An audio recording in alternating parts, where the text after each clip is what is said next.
Hey folks, how you doing? It's cooled off a little bit here in Texas, and I got a small propane heater going on here in the garage, an infrared, and it's still kind of cool. So I'm staying bundled up. What the hell? Better to be comfortable. I promised you uh, some guitar stuff. Let me grab the guitar.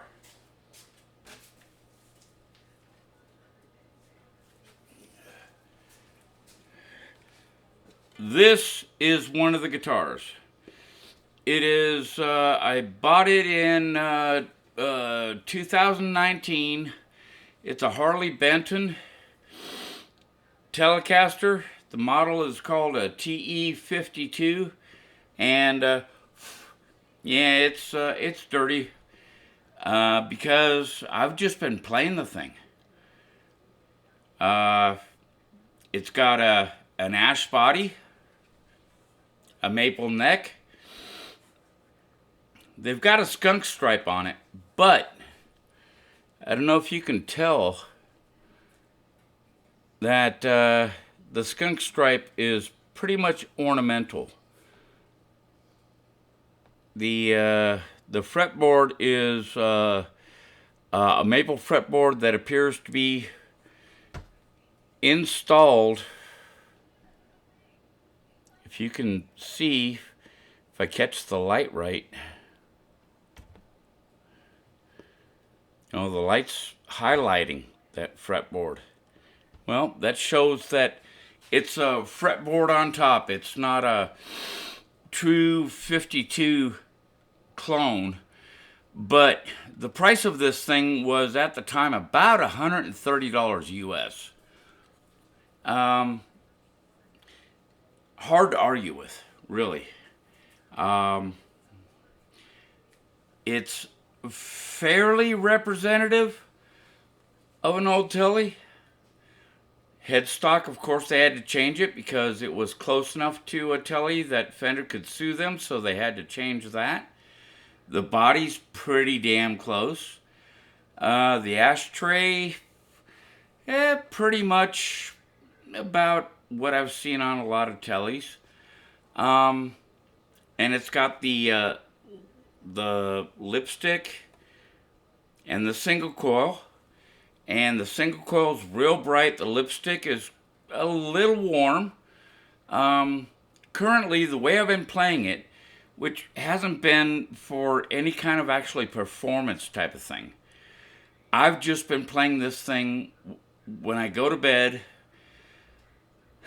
grab the guitar, plug it into my Spider 2, and generally play for 3 or 4 hours before I go to sleep. Just noodling and figuring out modes and watching YouTube videos and trying to learn stuff and get better at what I'm trying to do. But this guitar is one of the guitars that I've got that makes me work. I'm going to see if the camera can catch the string height.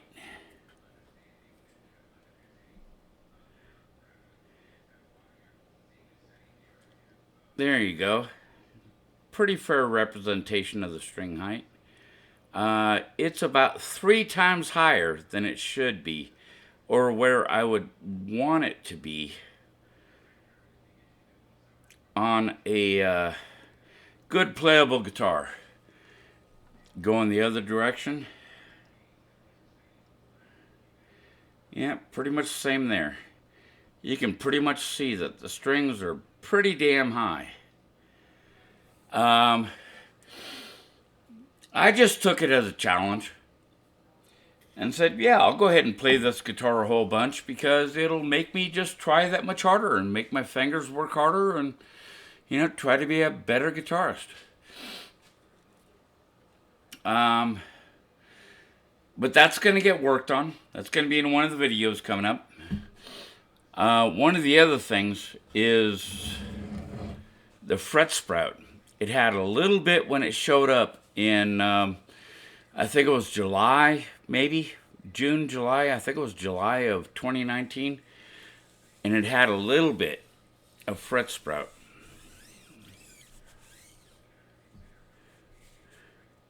Yeah, damn, I thought this would give a good representation. There's fret sprout all up and down the neck.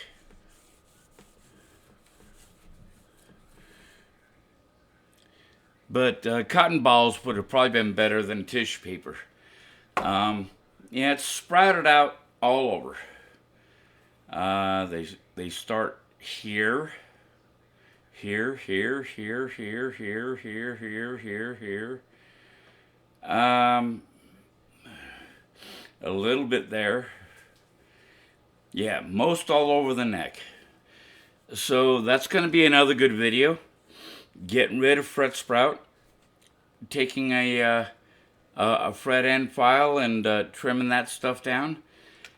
One of the things that really differs from a 52 Tele is the radius. 52 Tele was a lot rounder. I forget whether it was 7.5 or 9.5 inch radius across the neck. But this thing, if I recall when I checked it, it was a 12-inch radius, which is very modern. And it plays very well. It really does. It's a good playing guitar.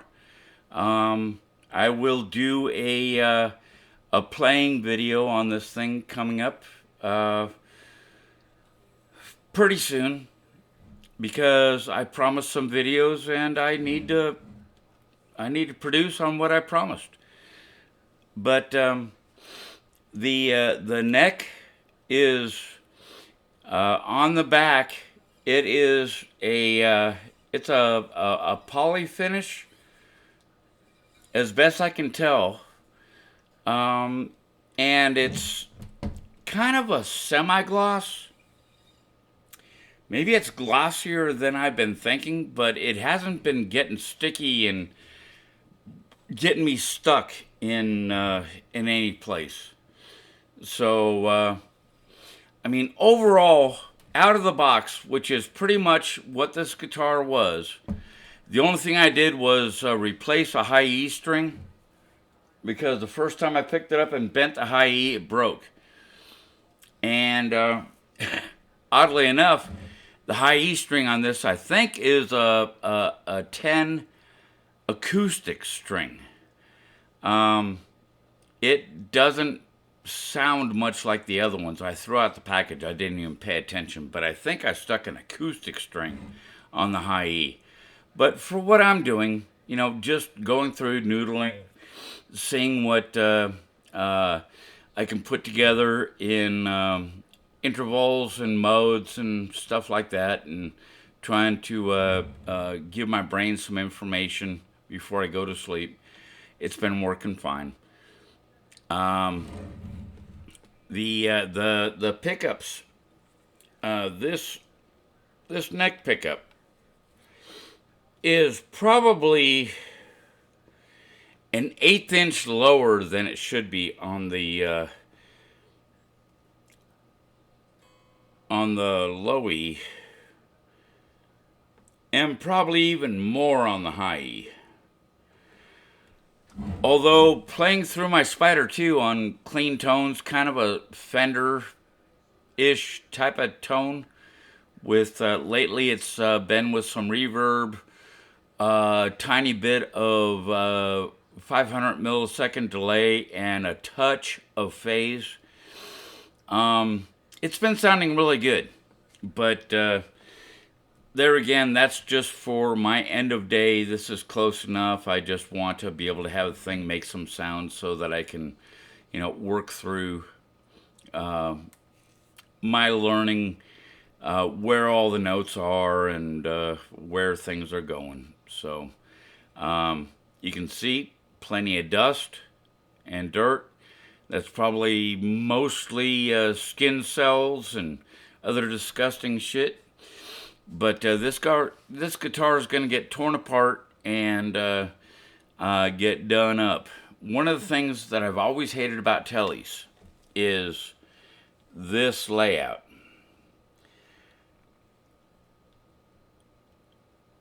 I always would prefer this being back here. I'd rather get at the volume right here, then the tone, then the volume here, then the tone, and then put the switch back here. So I'll probably end up switching that. What else do I recall about this? Oh, the nut.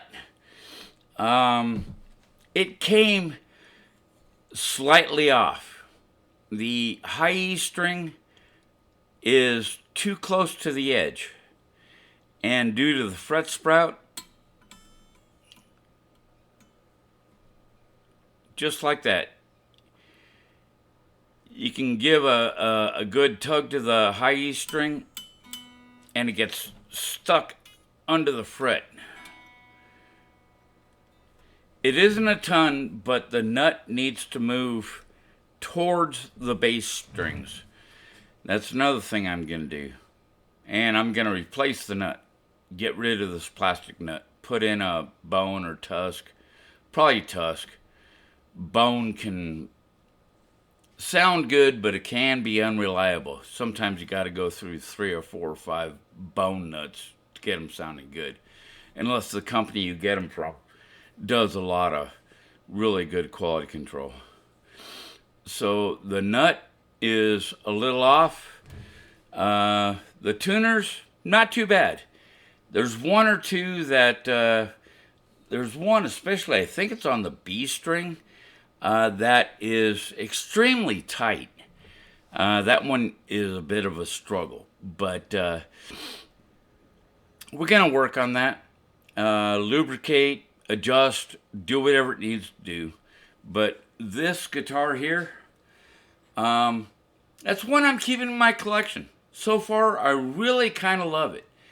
The neck radius, actually, I thought I would hate it because it's like a baseball bat.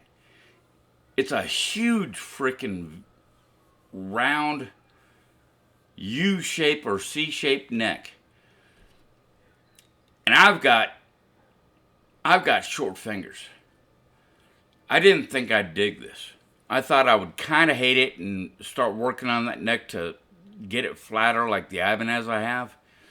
But it's actually pretty cool.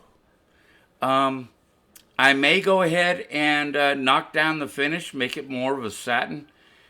We'll see what goes on in the ears. But that part of the 52, they actually got kind of right. I mean, look at the depth of that neck. I mean, that is a fat neck. In another video, when I tear it down and do all the specs, you'll find out the specs, but this is a fat neck on this thing. A big, fat 52 Tele type of neck. In the meantime, I needed to get out of video because I told y'all I'd get out of video. So, this is one of the guitars I'm going to be working on. Oh, another thing. When the high E string broke, this ferrule fell out. So when I tear it all down, I'm going to check the solidity of all these ferrules. I'll glue in what needs to get glued in and document that. But in general, this is what they claim is American swamp ash. Whether it's actually swamp ash, who knows. But it's a good looking piece of wood. And it's heavy enough, although not too heavy. I think I weighed this thing not too long back, and it was maybe 7 pounds, somewhere around there. Not too bad.